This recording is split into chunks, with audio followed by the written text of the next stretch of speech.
Well, U.S. President Donald Trump has accused China of compromising U.S. election data, saying he would declassify intelligence on shocking vulnerabilities in the system.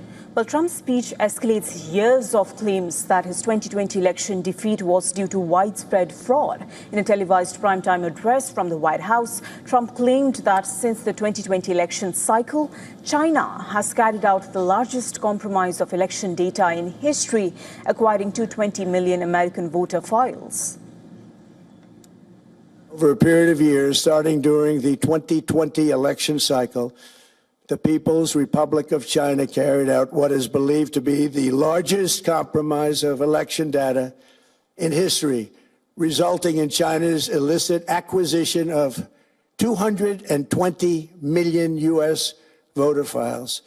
That information includes names, addresses, phone numbers, political party preferences, and other sensitive data that would be needed to register to vote and engage in other nefarious activities, which is exactly what was happening. Trump alleged that vulnerabilities exist in the U.S. election systems, using a trove of newly declassified documents as evidence to suggest future elections could be at risk of foreign interference. He announced that the White House posting the declassified intelligence documents on its website. According to U.S. media, though the documents are newly declassified, they largely discuss vulnerabilities that have been known for years.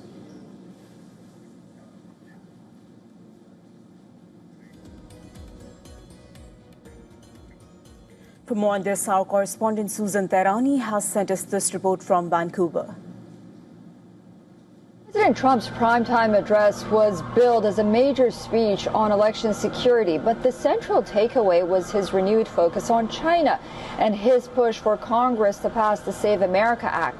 Trump also accused officials in the previous administration of trying to influence the outcome of the 2020 election, an allegation that remains contested.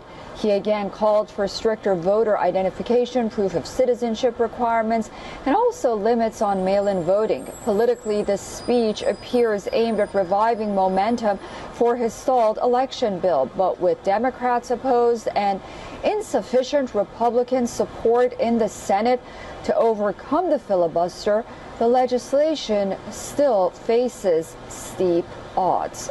Susan Tehrani reporting from Vancouver for WION World is One.